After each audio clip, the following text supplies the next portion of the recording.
KSAT 12, the news at 5:30 starts right now. It has been and continues to be a gray, gloomy, soupy Sunday out there. Soupy, I like that word. But we are very close, Mia, to a cold front that's going to open up a beautiful Thanksgiving week. Yes, so we actually have a couple of changes that we're going to talk about when it comes to Thanksgiving Day in particular. We do have a front that's going to move in tomorrow, but before we can get there, it is definitely a gloomy end and a dreary day to the weekend here across South Central Texas. Take a look at authority radar. Not a whole lot showing up on the radar. A lot of times these water particles can be a little bit too small for the radar to detect or even sit below the radar beam. So what we look at here, the visibility numbers to show exactly where those pockets of drizzle, even mist, continue to float across the region, especially northern Bexar County, up into the hill country, even along the I-35 corridor and out west down Highway 90.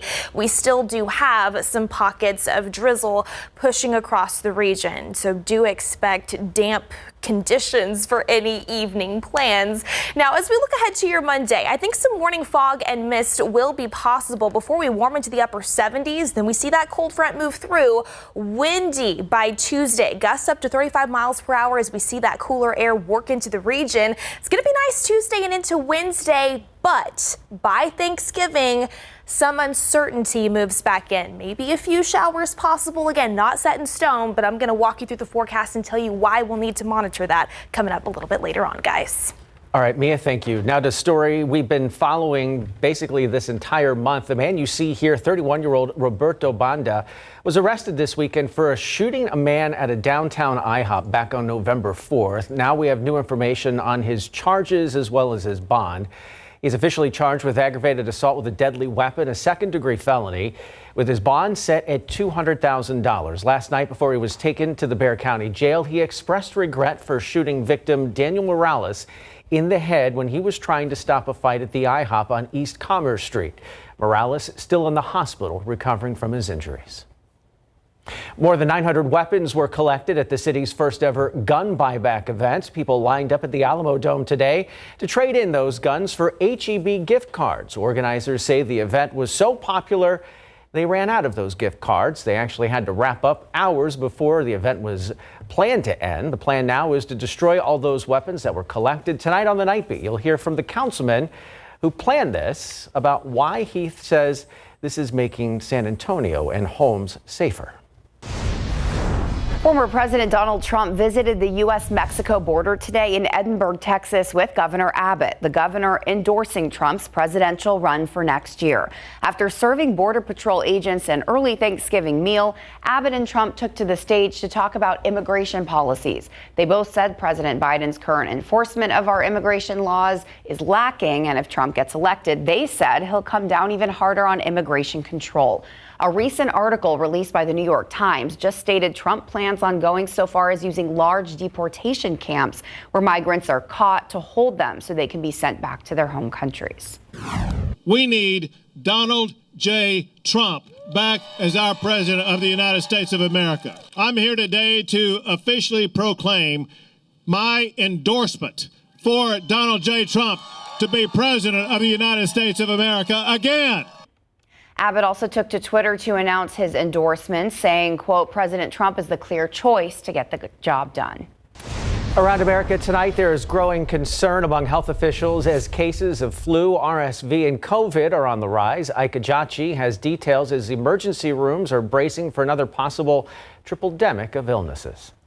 As millions of Americans get set to travel and gather with family and friends for the Thanksgiving holiday, health officials expressing concern over the potential spread of viruses. What we're concerned about, of course, is those increases in ED visits, hospitalizations that will continue to increase across this country. The CDC estimating from October until last week, there were at least 780,000 flu illnesses and nearly 500 deaths. For those that are youngest, those who are oldest, those who have underlying conditions, the flu infection can be especially deadly. Parents of 7-year-old Kalila Burgess of Columbus, Georgia, said she recently died following complications from the flu. She was saying, I can't breathe, I can't breathe. And her little lips were starting to turn blue. Her fingertips were starting to turn blue. 7 states, plus D.C. and Puerto Rico, experiencing high or very high levels of respiratory illness activity, defined as people with symptoms including fever, cough, and sore throat. We have key vaccines for many of the viruses that are circulating now. And for flu, we have an effective flu shot that if you get it, protects yourself and protects people around them. It's not too late to get that flu shot. Officials say so far, flu hospitalizations have remained lower than this time last year, but emergency rooms are bracing for a possible triple-demic season of RSV, flu, and COVID. Experts say trends of respiratory illnesses in southern states are similar to last year's spikes. Ike Ajachi, ABC News, Washington. Some sad news now. Former First Lady Rosalind Carter died today at her home in Plains, Georgia. She was married to our 39th president, Jimmy Carter, for 77 years. She was a staunch advocate for mental health and became the first Lady to maintain an office in the East Wing of the White House from 1977 to 1981. Just days ago, the Carter Center announced she and her husband entered hospice care while she was battling dementia. Former President Carter is still under care. To the latest now in the war in Israel, the U.S. and Qatar have released updates on securing the hostages taken by Hamas at the start of that war. The White House says negotiations continue around the clock and some areas of disagreement have now narrowed. Rick Damigella reports as this news comes after a blast rocked a UN school that was used as a shelter in northern Gaza. Talks have intensified recently for the release of hostages being held by Hamas. The White House says officials have been working around the clock to secure their release. What I can say about this at this time is we think that we are closer than we have been perhaps at any point since these negotiations began weeks ago. Hamas abducted about 240 people, including some Americans, during the October 7 attacks, according to Israeli officials, though official accounts have varied as intelligence in Gaza develops. I really believe that it's time for the Israeli government and the United States government to work out a fair deal to bring some of these hostages home. Pressure is growing on Israeli Prime Minister Benjamin Netanyahu to reach a deal for their safe return. Qatar has been acting as a mediator between Israel, Hamas, and the United States. There are areas of difference and disagreement that have been narrowed, if not closed out entirely. Family members have grown impatient as they worry about their loved ones being held. For me, yeah, of course I'm frustrated. I want to see them home now. And the war continues to rage in Gaza. On Saturday, a blast occurred at a United Nations-run school being used as a shelter in Gaza. It is unknown what caused the blast, and Israel says an investigation is underway. We're also in touch with the Israelis to try to find out what they know about what happened. Is that if harm was done to innocent civilians sheltering at a UN site, that would be totally unacceptable.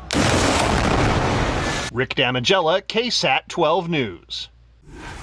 Still ahead on the news at 5:30, a mariachi festival for a patron saint, Santa Cecilia, is still going on at the Guadalupe Cultural Arts Center. We'll tell you all about it right after this.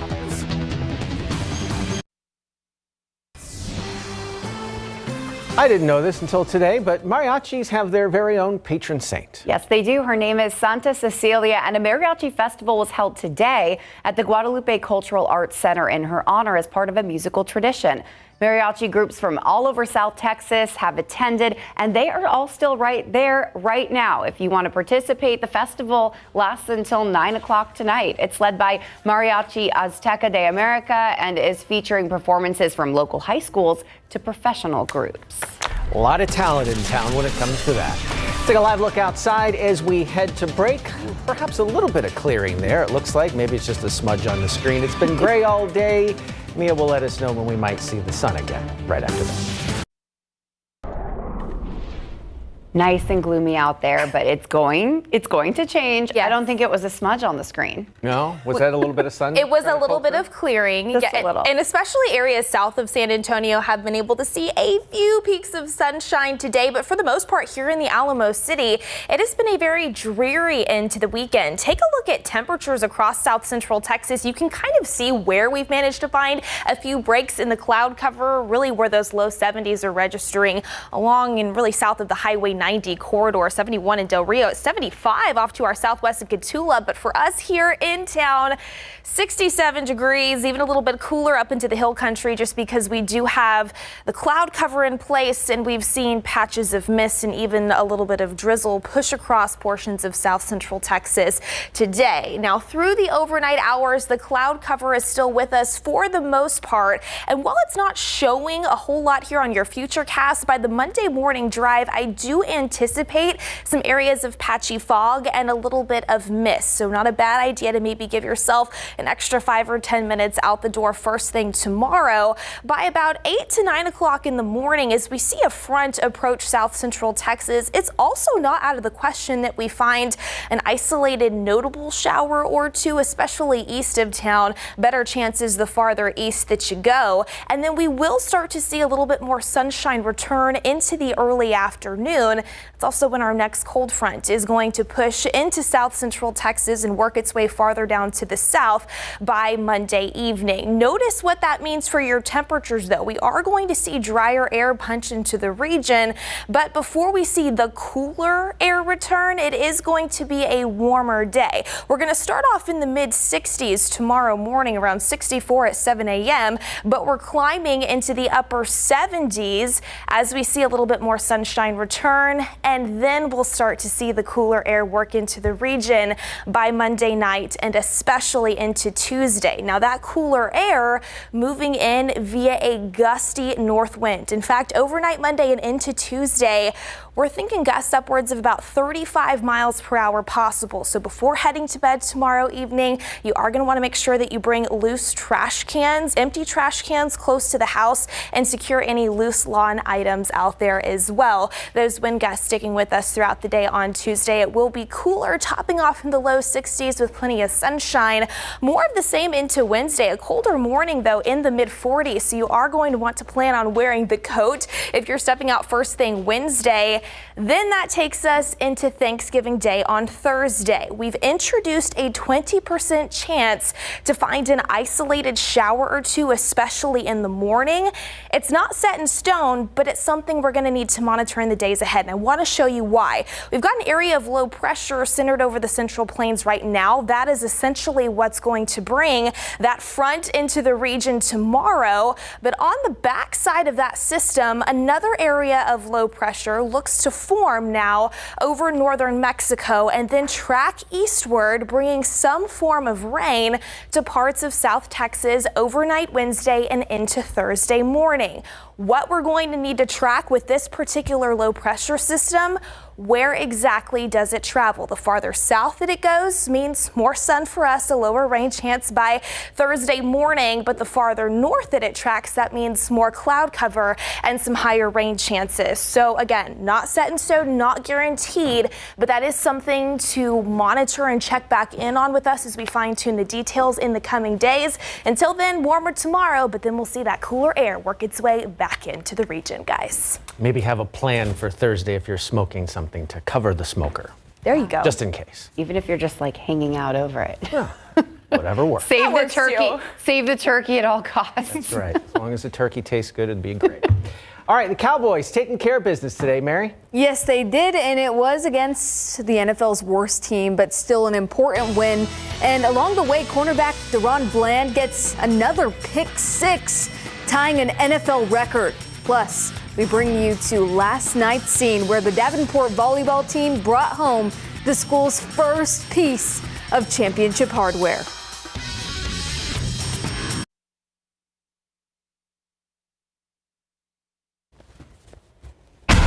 Football coverage brought to you by Davis Law Firm.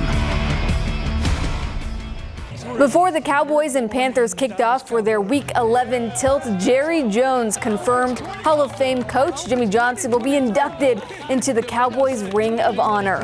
Johnson, the person responsible for the Cowboys' 1990s dynasty. All right, let's get to the action. Second quarter, Dak Prescott connects with CeeDee Lamb for a 5-yard touchdown and the early lead. Fast forward to the fourth quarter. Dallas back, Tony Pollard breaks tackle after tackle all the way to the end zone for a 21-yard TD run. Dallas ahead 24-10 when Deron Bland picks off Bryce Young and takes it 30 yards to pay dirt for his NFL record-tying 4th pick six of the season. The Cowboys win this one by a 33-10 final for the team's 6th win by 20-plus points this year. Dallas plays again in 4 days. Being a noon game, we can enjoy it for the rest of the day, but come tomorrow morning, it's on to Washington. Obviously on a quick week. Monday's essentially Thursday, right? So, yeah, got to get in, get the film study, make sure we compact it, get what we got to get done to be prepared for these guys. Division opponent had beat us the last time we played them, so focus will be high. Moving along to out-of-conference action in Houston, the Texans hosting the Arizona Cardinals. It's 14-10 late in the second quarter in favor of Houston. 30 seconds before halftime, rookie standout C.J. Stroud hits fellow rookie Tank Dell 40 yards down the field for the touchdown. Dell finished with a season-high 149 yards on 8 receptions and set a franchise record with his 6th touchdown catch. Now, Stroud threw a season-high 3 interceptions in the ballgame, but it wouldn't matter. The rookie leads his team to its 6th win of the season with 336 passing yards and 2 touchdowns, 21-16, the final. Now that we put ourselves in a great position to go play for the division, man, it's really special. So this week is going to mean a lot. Got to go practice really hard and put another great weekend of practice. And around Thanksgiving, you want to be playing your best football, and I feel like we're doing that. And, of course, you got to just eliminate the negative plays. But other than that, man, we're moving the ball really well. Defense is getting stops. It's the NFL, you know. So every game is a fight and a battle to the very end, and we're going to just keep going. The Davenport community showed out for the UIL Class 4A state volleyball champions when the Wolves returned to town last night with their new trophy. The parade matched the energy of a wild championship that saw Davenport trail 2-0 before they rallied back to defeat Canyon Randall in 5. This is the first title in the school's short history. Either way, it wouldn't have been it would have been a negative or a positive. So we weren't really focused on the negative. We were just focused on the positives and focused on what we could do to not have the outcome of losing in 3. Having such an exhilarating match, I couldn't have asked for anything else, honestly. This team, we have such great chemistry, and I couldn't ask for anything different, anything better. I think it just sets a new standard for everyone. We are a brand new school. It just really shows that no matter what your size is, no matter you work, you put in the work, and you can get there. All right, the San Antonio Spurs were hoping to put its second half woes behind them when a shorthanded Memphis Grizzlies team visited the Alamo City last night. And it appeared for about 3 quarters that the Spurs were going to get their first win in 7 games. Although in the 4th quarter, the rug was pulled out from underneath San Antonio as the Grizzlies outscored the Spurs 33-14 to rally to a win. Giving up leads continues to be a problem area for the young Silver and Black. We just have trouble sustaining. We get those periods where the physicality builds and we go dry offensively. And when you don't score and you're in transition defense all the time, it makes it difficult and the leads dissipate. So it's just that consistency to continue to score. I don't want it to repeat again, but now how are we going to react? By just complaining or doing the right things to, bring up that energy? We need some fresh energy coming into the court, coming back from halftime. Well, the Spurs host the Clippers in back-to-back games this week, first Monday, then Wednesday. Learning lots of hard lessons this season. Yes. Staying positive, though. Good lessons. We'll be right back.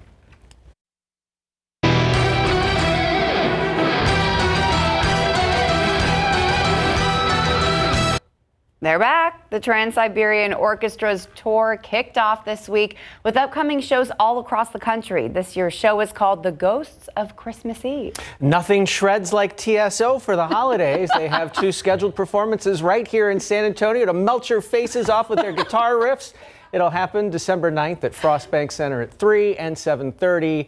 So if you can handle to rock out for the holidays, go see them. So excited for the holidays. All right, cooler after the front moves in just in time for Thanksgiving. We'll keep you updated on the isolated rain chance in the days ahead, guys. It's the most metal kicker we've had in quite some time. Melt your face off. Yeah, that's all of our time. We'll see you back here for the night beat.